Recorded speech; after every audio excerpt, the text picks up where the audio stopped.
চাওয়া হয়েছিল যে ওর কাছে ওদের কোনো বিল বা কোনো প্রমাণ বা কেউ বলেছে যে ওকে চাঁদা দিতে বা কি এমন কাজ করে যে ওর কাছে এত টাকা চাঁদা চাওয়া হবে বা কিছু চাঁদা চাওয়া হবে। হ্যাঁ, যারা মারধর করেছে শুনলাম তাদের চেনাশোনা, তারা প্রত্যেকেই আমার ম্যাক্সিমামই আমার ক্লাবেরই ছেলে। ব্যাপারটা হচ্ছে ওর বউকে টোন কেটেছে, অ্যাকচুয়ালি আমার বউকে টোন কেটে আমি তো নিশ্চয়ই ছেলে কথা বলবো না। না, তারা হয়তো চাইছে যে আমাদের পুজোটা এমন করে বন্ধ করানোর জন্য। একটা আমাদের প্রমাণ করে দেবো, আমি পারবো যদি পুজো কোনো চ্যালেঞ্জ করে বলবো, একটা আমাদের কমপ্লেন করে মানে প্রমাণ দিয়ে দিই যে আমি ওখানে প্রেজেন্ট ছিলাম বা আমার ছেলেরা বিনা কারণে করেছে। যারা যাদের নামে দোষ দিচ্ছে, আমার বন্ধু বান্ধব, তারা আমার ক্লাবের সদস্য, আমাদের পুজোর সাথে জড়িত, তারাও ক্লাবের পুজোটা বন্ধ করানোর জন্য বিভিন্নভাবে চেষ্টা করছে, অনেকেই চেষ্টা করছে, চেষ্টার পর কিছু হচ্ছে না। এই তো রাস্তার লোকেরাই বলে দেবে কজন লোক আমাদের এসে চা দেয়, কজন লোকেরা নিজেরা এসে এখানে চা দিয়ে যায়। ব্যাপারটা হচ্ছে ওর বউকে কোন কেটেছে, অ্যাকচুয়ালি আমার বউকে কোন কেটে আমি তো নিশ্চয়ই ছেলে কথা বলবো না। ওরা বলে যে ছেলেটা আছে তার বউকে, পুরো পাড়ার লোকেরা, ওদের মহিলারা ওদের ক্ষতি খায়। অবভিয়াসলি অস্বীকার করছে, আমি কালকে নিজে মুভি দেখতে গেছি। আর এর মধ্যে কি বলছেন স্থানীয় কাউন্সিলর? চোখে মুখে প্রচুর পরিমাণে দেখলাম যে লেগেছে, তো সেই হিসাবেই আমি তার সাথেও কথা হয়েছে, তাদের সাথেও। তো আমি তাদেরকেও বললাম যে প্রশাসনের কাছে যাওয়ার জন্য হসপিটালে স্বাগত দত্তে কালকে রাত্রেবেলা নিয়ে যাওয়া হয়েছিল। গ্রুপের মাধ্যমেই আমার দেখা যে বা যারা করেছে, আমি চাই যাতে যারা করেছে তারা যেন অন্যায়ের এই শাস্তি পাক।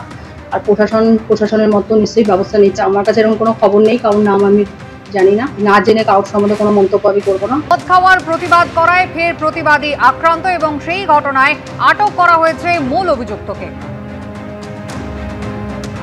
এই বিষয় নিয়ে আরো বিস্তারিত জানবো, কথা বলে নেবো। আমাদের সঙ্গে রয়েছেন প্রতিনিধি সমীরণ পাল। সমীরণ, যাকে আটক করা হয়েছে তার বিরুদ্ধে এই মুহূর্তে ঠিক কি অভিযোগ রয়েছে, পুলিশ সূত্রে কি জানতে পারছো?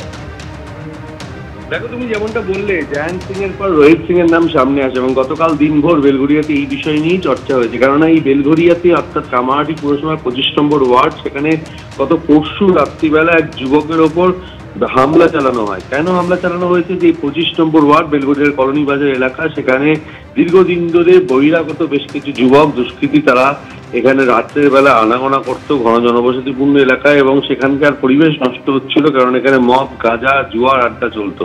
আর এরই প্রতিবাদ করতো ওই যুবক। আর সেই কারণে শুধু তাই না, গত কয়েকদিন ধরে তার কাছ থেকে গণেশ পুজোর জন্য মোটা অঙ্কের চাঁদা চাওয়া হচ্ছিল। তার প্রতিবাদ করেছিল যুবক। গত পরশু রাতে যখন বাড়ি ফিরছিল, তার উপর চড়া হয় 4-5 জন মিলে এবং তাকে রড দিয়ে বেধড়ক মারধর করা হয়, এবং এমনকি তার পরিবারের সদস্যদের অভিযোগ যে বন্দুকের বাড় দিয়েও তাকে মারধর করা হয়েছিল। এবং সেই রক্তাক্ত অবস্থায় তাকে বাড়ির লোকজন নিয়ে যায় সাগর দত্ত মেডিকেল কলেজ হাসপাতালে এবং সেখানেই সে ভর্তি। এবং এই ঘটনার পর সামনে আসে রোহিত সিং এর নাম। বারবার এই সমস্ত এলাকায় রোহিত সিং এর দাদাগিরির এর আগেও অভিযোগ উঠেছে, কিন্তু এক্ষেত্রে সরাসরি অভিযোগ আসে যে রোহিত সিং এর অনুগামীরাই তার উপর হামলা চালিয়েছে। এই মর্মে পরিবারের তরফ থেকে অভিযোগ দায়ের করা হয়। অভিযোগের ভিত্তিতে গতকাল তদন্ত শুরু করে বেলঘরিয়া থানার পুলিশ। মোট 6 জনের নামে এফআইআর হয়েছে। এর মধ্যে রোহিত সিং হচ্ছে অন্যতম প্রধান অভিযুক্ত। রোহিত সিংকে গতকাল রাতে আটক করেছে বেলঘরিয়া থানার পুলিশ। তাকে জিজ্ঞাসাবাদ করে সেই সময় যারা হামলা চালিয়েছে তাদের হদিশ পাওয়ার চেষ্টা করছে পুলিশ।